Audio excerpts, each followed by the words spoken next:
Puji Tuhan, salam Bapak Ibu. Bagaimana kabarnya sore hari ini? Haleluya, Yesusku luar biasa. Kita bersyukur kepada Tuhan kalau sore hari ini Tuhan masih beri kesempatan kita untuk kita datang kepada Tuhan, beribadah kepada Tuhan. Haleluya. Segala puji, hormat, mulia, kebesaran, keagungan hanya bagi Bapa di dalam surga. Di dalam nama Tuhan Yesus Kristus, Gembala kami yang baik. Kalau sore hari ini Tuhan masih izinkan kami untuk kami boleh berkumpul bersama-sama, untuk kami boleh datang kepada Tuhan, ini semua karena kemurahan ya Bapa. Terima kasih Tuhan, kami mohon kemurahan-Mu. Mohon Roh Kudus mengurapi setiap hamba-hamba-Mu yang melayani sore hari ini, yang terlibat di dalam pelayanan sore hari ini Tuhan. Tuhan tolong pakai hamba-hamba-Mu ini untuk menjadi saluran berkat bagi kami semua. Terima kasih Tuhan, Roh Kudus pimpin ibadah ini dari awal hingga jumpa tamatnya. Kami percaya Engkau ada di tengah-tengah kami, Engkau selalu bersama-sama dengan kami, dan kami boleh rasakan hadirat Allah turun di tengah-tengah kami. Terima kasih Bapa, terpujilah nama-Mu kekal selama-lamanya. Di dalam nama Tuhan Yesus Kristus, kami mulai ibadah sore hari ini. Haleluya.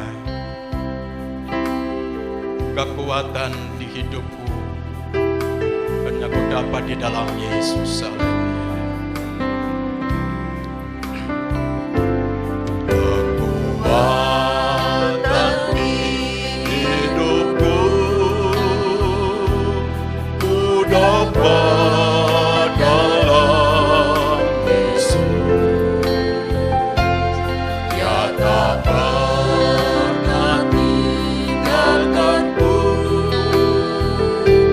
Setia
pujian, hormat, dan syukur hanya bagi-Mu ya Tuhan. Sungguh kami menikmati kebaikan Tuhan sampai pada detik ini. Kami tetap boleh beribadah meskipun secara online. Dan saatnya kami sebentar mendengarkan kebenaran firman Tuhan. Kiranya Tuhan berkarya melalui kuasa Roh Kudus. Kami diberi hikmat untuk memahami kebenaran firman-Mu. Kami boleh mengerti kehendak Tuhan untuk kami lakukan dalam kehidupan kami. Urapi kami semua, hamba-Mu yang terbatas, sepenuhnya bersandar kepada Tuhan. Terima kasih. Kami siapkan hati untuk mendengar dan menerima kebenaran firman Tuhan. Di dalam nama Tuhan Yesus kami berdoa. Amin. Shalom, selamat sore Bapak Ibu Saudara sekalian, dimanapun Bapak Ibu Saudara berada. Saya percaya kita tetap dalam keadaan baik-baik saja, dalam pemeliharaan dan berkat Tuhan yang luar biasa. Bapak Ibu Saudara, sore hari ini saya membagikan sebuah tema, bermegah dalam Kristus. Mungkin selama ini kita kurang menyadari ada begitu banyak berkat yang sudah kita terima, ada begitu banyak perkembangan-perkembangan yang kita alami, ada begitu banyak hal yang merupakan terobosan baru yang kita alami, tapi kita tidak sadar bahwa sebetulnya itu karena kasih karunia Tuhan. Dan melalui tema ini kita akan merenungkan sebetulnya di dalam segala sesuatu yang kita alami, khususnya apapun yang kita terima, keberhasilan yang kita terima, itu adalah semata-mata karena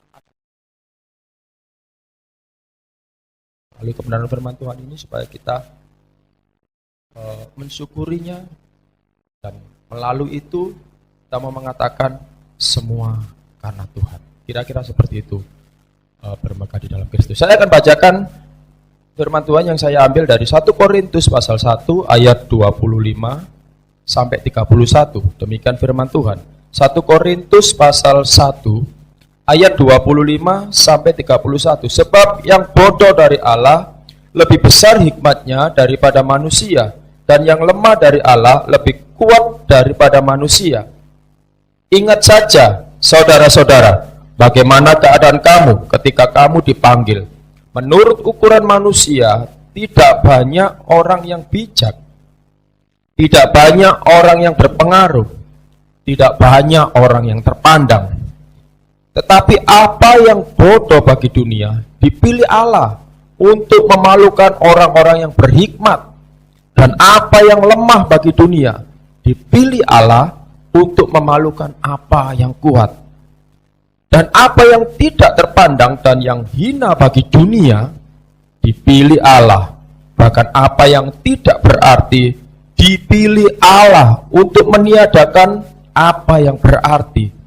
Supaya jangan ada seorang manusia pun yang memegahkan diri di hadapan Allah. Tetapi oleh Dia kamu berada dalam Kristus Yesus, yang oleh Allah telah menjadi hikmat bagi kita. Ia membenarkan dan menguduskan dan menebus kita. Karena itu seperti ada tertulis, barang siapa yang bermegah, hendaklah ia bermegah di dalam Tuhan. Demikian pembacaan firman Tuhan. Bapak Ibu Saudara, sore hari ini sekali lagi saya ulang, kita merenungkan tentang kata bermegah. Ya. Kata ini mengkonotasikan tentang berbangga dengan keadaan diri sendiri. Ya. Yang pintar bermegah karena kepintarannya, bermegah dengan kepintarannya.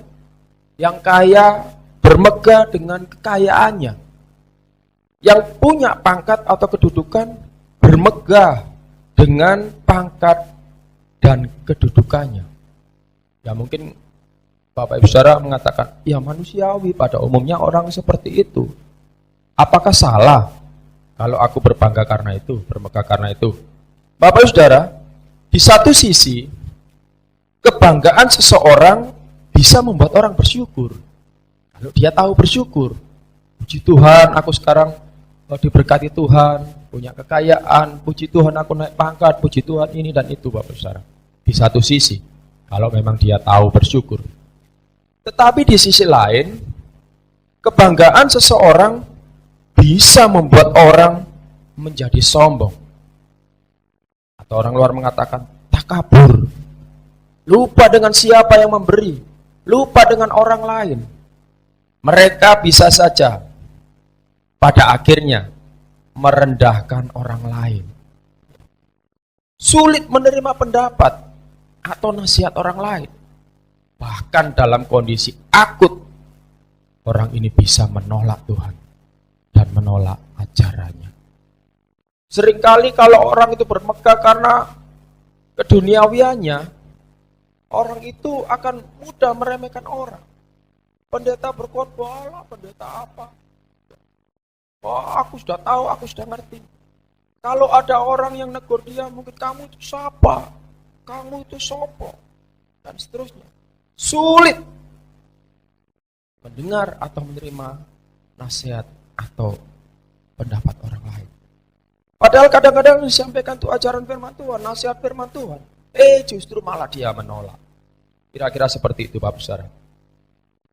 Ya, mungkin kalau kita membaca dan merenungkan ayat-ayat yang ada di dalam kitab Korintus, seperti itulah keadaan jemaat orang Korintus yang digambarkan dalam surat Korintus yang pertama, yang kedua. Bapak Ibu Saudara, jemaat Korintus adalah jemaat yang punya potensi untuk membanggakan diri. Mereka terdiri dari orang Yunani dan Yahudi. Orang Yunani mengandalkan hikmatnya, kepandaiannya, ada banyak filsuf-filsuf di sana. Sedang orang Yahudi selalu meminta tanda.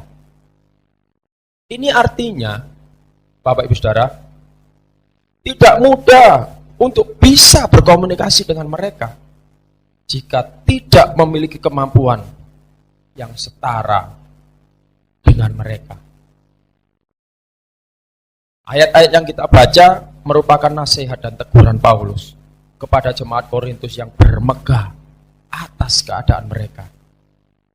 Mereka menjadi sombong dan takabur dan pada akhirnya menolak berita tentang Kristus yang merupakan berita anugerah. Mereka menganggap berita Injil adalah kebodohan. Mereka menganggap pengikut Kristus adalah orang yang lemah, bodoh, dan tidak terpandang. Bagi mereka, sia-sia percaya kepada Kristus. Bagi mereka tidak ada gunanya percaya kepada Kristus. Karena kesalahan jemaat Korintus ini, Bapak Ibu Saudara, pada akhirnya mereka jatuh dan terikat dengan berbagai macam dosa.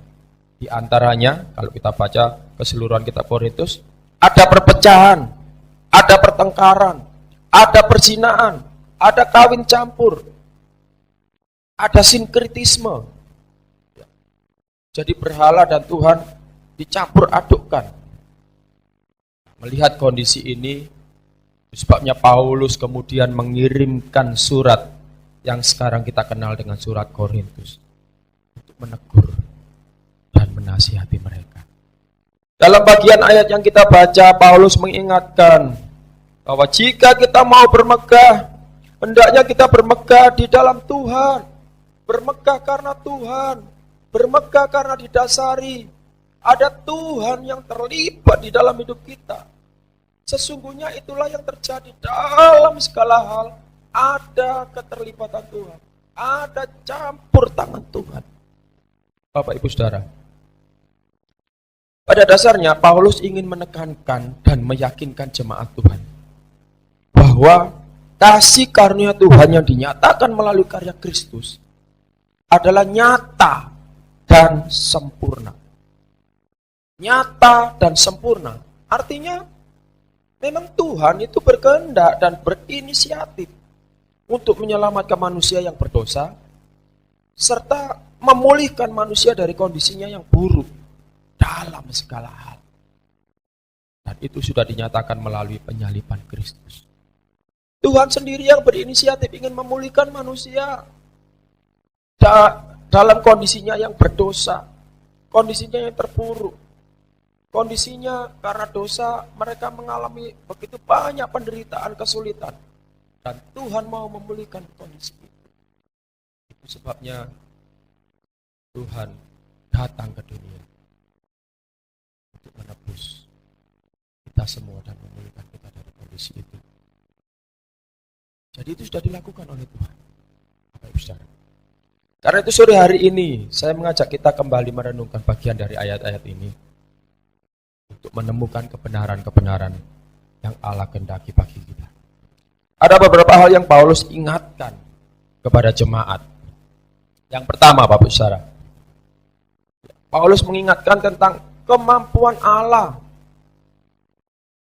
dibandingkan dengan kemampuan manusia. Jadi kemampuan Allah versus kemampuan manusia.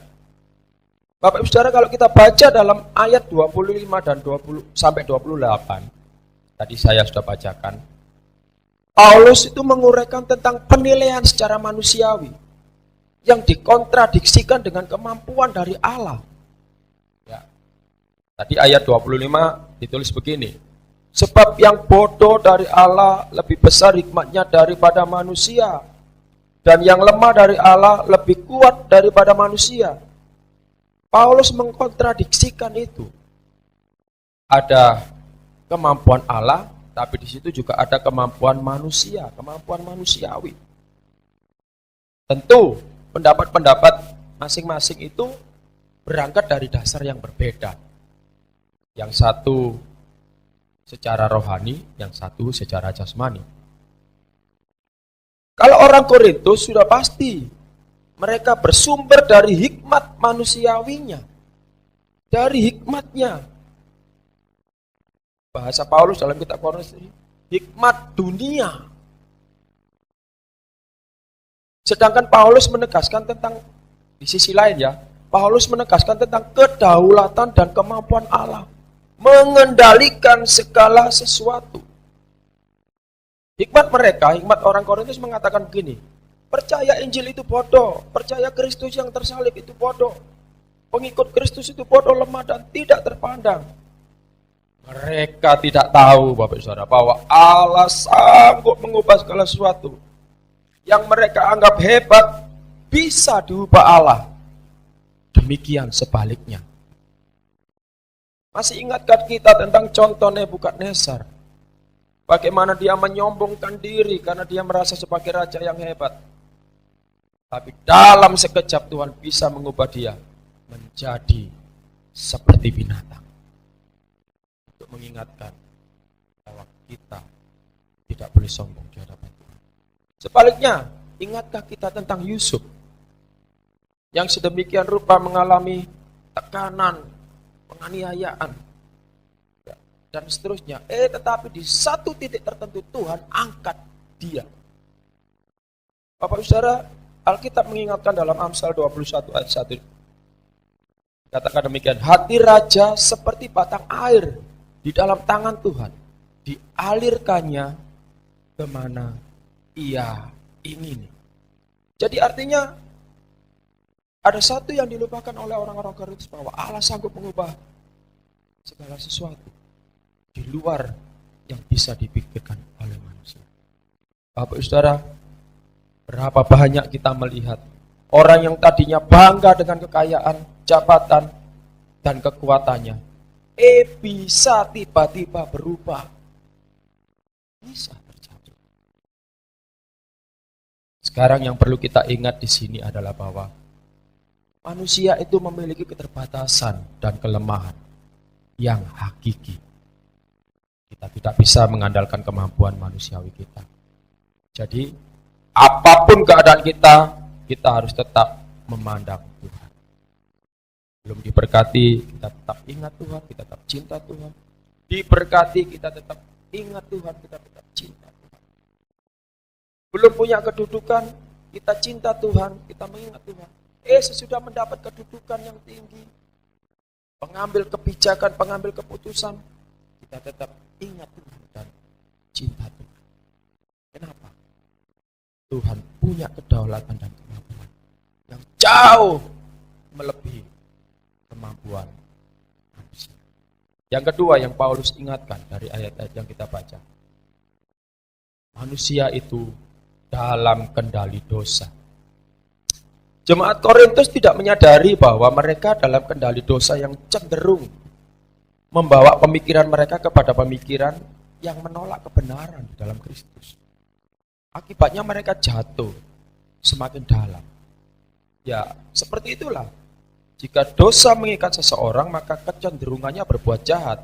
Kejadian pasal 6 ayat 5 mengatakan begini, ketika dilihat Tuhan bahwa kejahatan manusia besar di bumi, dan bahwa segala kecenderungan hatinya selalu membuahkan kejahatan semata-mata.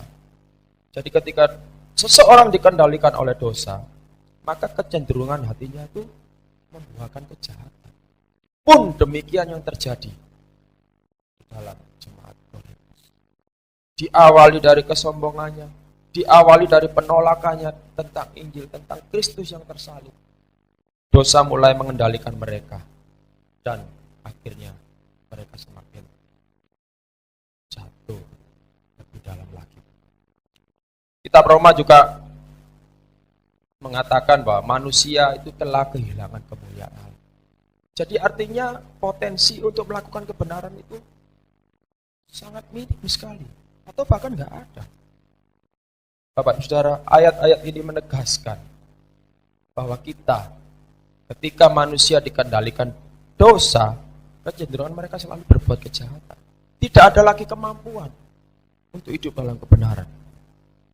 Bapak Saudara, dalam ayat 30 dari 1 Korintus pasal 1 tadi, Paulus mengingatkan begini, bahwa Kristus telah membenarkan, menguduskan, dan menebus mereka. Artinya bahwa hanya Kristus yang dapat membebaskan dan menyelamatkan manusia dari kendali dosa, dari ikatan dosa. Keterlepasan manusia dari dosa akan menjadikan hidup manusia baik dan mulia. Hal ini tidak hanya bicara tentang keberhasilan dari sisi jasmani, tetapi juga dari sisi rohani. Selama kita belum tunduk kepada Kristus, maka kita akan dikendalikan dosa, yang mana kecenderungannya adalah berbuat kejahatan. Paulus ingatkan anak Kristus yang bisa membebaskan dan menyelamatkan manusia. Itu diingatkan oleh Paulus kepada jemaat Korintus dan tentunya kepada kita semua. Kalau ingin lepas dari kendali dosa, maka orang harus tunduk kepada Kristus. Yang ketiga yang Paulus ingatkan, bagian yang terakhir Pak Saudara, di ayat 31 dikatakan ya, bahwa kita harus bermegah di dalam Tuhan. Jadi yang ketiga Paulus ingatkan bermegah di dalam Tuhan. Bapak Saudara, Paulus mengingatkan tentang anugerah Allah yang besar, yang membuat manusia memiliki segalanya. Tanpa Tuhan, kemampuan manusia terbatas dan pasti akan gagal. Tidak ada yang dapat menyamai Tuhan, apalagi melawan Tuhan. Segala sesuatu asalnya dari Tuhan. Paulus juga mengingatkan dalam suratnya, ya, di surat Roma pasal 11 ayat 36.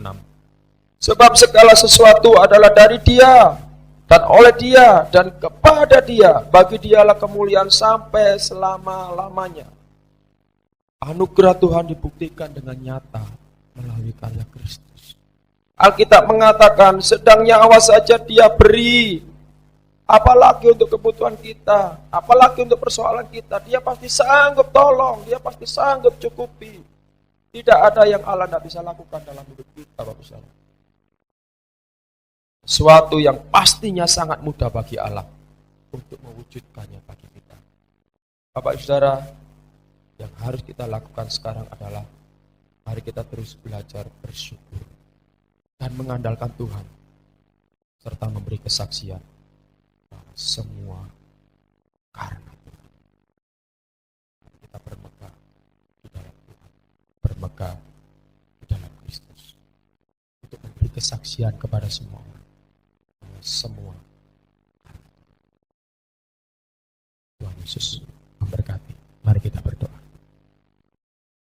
Terima kasih Tuhan, Kau mengingatkan kami bahwa sesungguhnya anugerah-Mu itu besar, tidak dapat diukur, dan itu nyata, sempurna, Engkau berikan kepada kami.